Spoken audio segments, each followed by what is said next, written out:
Bismillahirrahmanirrahim.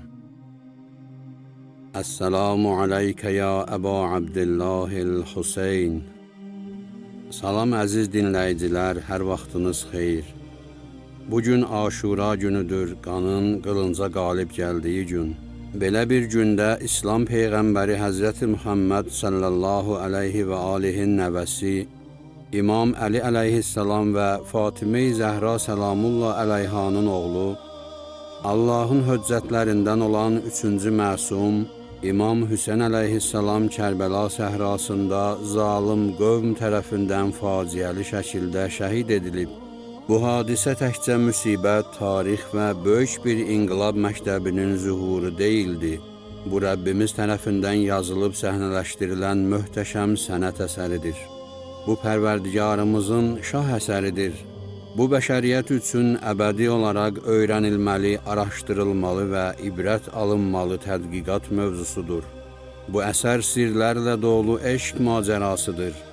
Burada aşiq Hüseyn, məşuq Allah, eşq isə həqiqətin özüdür. Bütün eşqlərin oxşamağa çalışdığı, təqlid etdikləri və yamsılamağa səy etdikləri həqiqət. Əsərin qəhrəmanı İmam Hüseyndir. Bu qəhrəman təkamül yolunu axıra qədər irəliləyib, nəfslə cihad məktəbini bitirib. Artıq bu gün o oxuyub, öyrənib, əməl etdiklərinin imtahanını vermək üçün öz ailə uşağı, qohum-əqrəba və dostlarını götürüb Kərbəlanın bəla çöllərinə gəlib.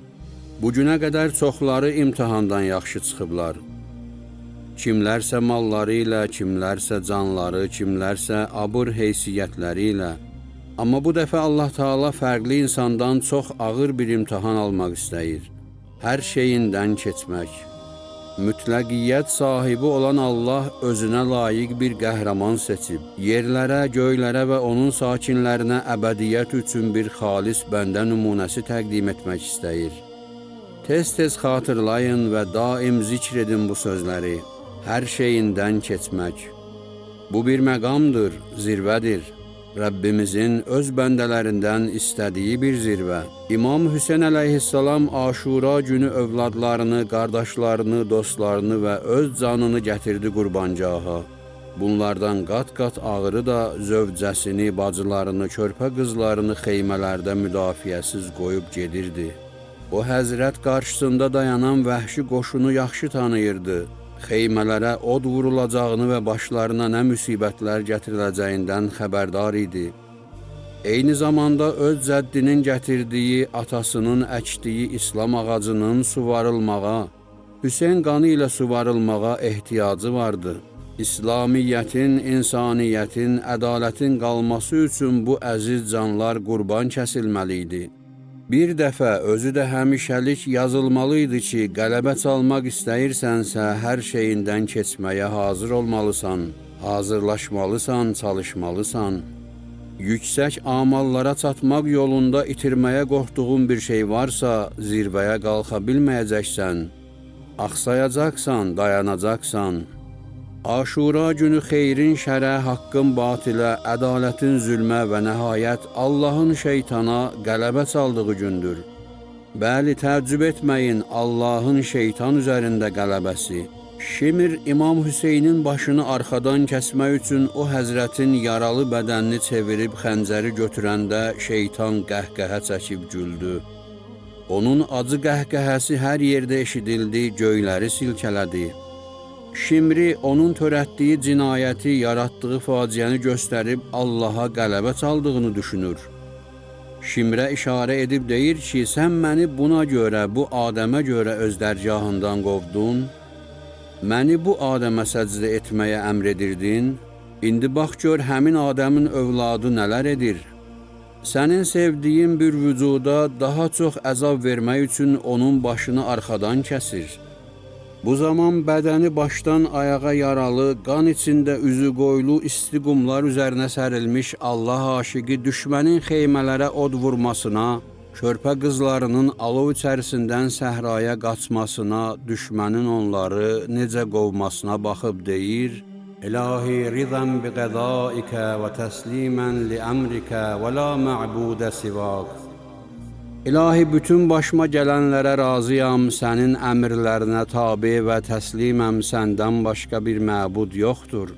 Allahım, sənin eşqində bir dəfə yox, 100 dəfə də yanıb kül olsam, yenə azdır. 100 dəfə tikə-tikə doğranıb öldürülsəm, yenə azdır.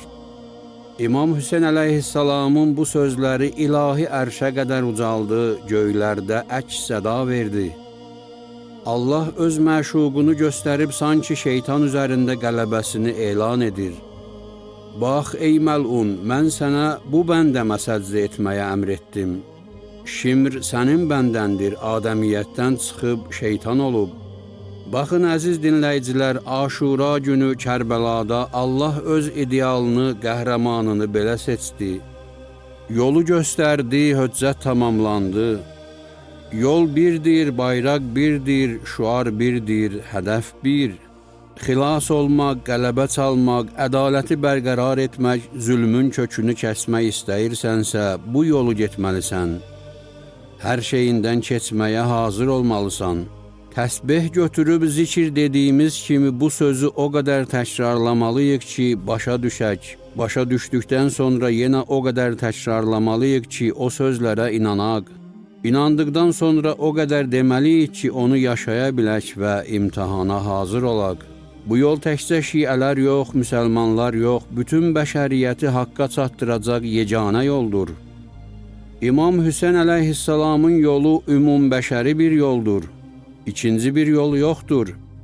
Hindistan azadlıq hərəkatının başçısı öz xalqına xitabən deyir ki, bütün dünyanı gəzdim, xilas yollarını araşdırdım, sizin üçün ən düzgün olanını tapdım. O yol İmam Hüseyn yoludur. İmperializm və müstəmləkə boyunduruğundan xilas olmaq istəyirsinizsə, hər şeyinizdən keçməyə hazır olun. Və onlar məhz bu yolla İngiltərə istemarından qurtara bilirlər. İmam Xomeyni rəhmətullah əleyh 50-60 il qabaq imperialist siyonist istismarı altında inləyən xalqına müraciətlə deyir ki, azadlıq və istiqlaliyyət istəyirsinizsə, İmam Hüseynin yolunu seçməlisiniz. Ölümə, hər şeyinizdən keçməyə hazır olmalısınız. Onlar da öz rəhbərlərinə ləbbeyk deyib ayağa qalxır, Hüseyn bayrağını götürüb xilas olurlar. Baxın əziz dostlar, dünya həmin dünyadır, yol həmin yoldur. Bugünün öz yezidləri var, şimirləri, hərmələləri var. Zülm edirlər, baş kəsirlər, qan tökürlər, körpələri oxlayırlar. Kərbəlada imamın həqqaniyyət sənədi onun qucağında oxlanan 6 aylıq körpəsi idi.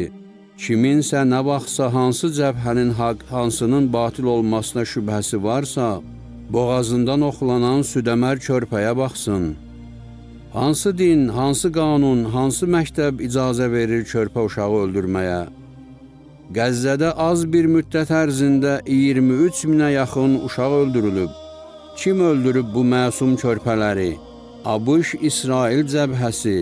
Hansı iddia, hansı qanun və hansı məntiqlə? Təkcə bir məntiqləri var, mən güclüyəmsə, ürəyim istəyən hər bir işi görə bilərəm. Meşə qanunu, güclü heyvanın özündən zəifini tutub yeyə bilməsi qanunu. Bəs bugün dünyanı viran qoyan zülm cəbhəsinin qarşısında kim dayanır? İmam Hüseyn məktəbi, bu məktəbin ardıcılları və onun əzəmətli bayraqdarı İmam Seyyid Əli Xameneyi Hüseyni.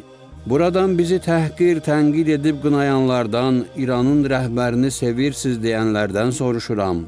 Zülmə qarşı çıxan, uşaq qatillərinə qarşı mübarizə aparan ikinci cəbhə tanıyırsınız? Əgər tanıyırsınızsa, göstərin biz də gedək o səmtə. Belə bir bayraq varsa, biz də gedək dayanaq o bayrağın altında. Yoxdur, özünüz də bilirsiniz ki, yoxdur. Bizi qınamayın, biz o yolu tapmışıq, tanımışıq və onun haqq olmasına bütün vücudumuzla inanmışıq. Allahı and veririk bu günə, bu günün sahibinə və bu günün şəhidlərinə bizi bu yolda sabit qədəm etsin, ömrümüzün axırını şəhadətlə bitirsin. Əssəlamu aleykum və rəhmətullahi və bərəkatuhu.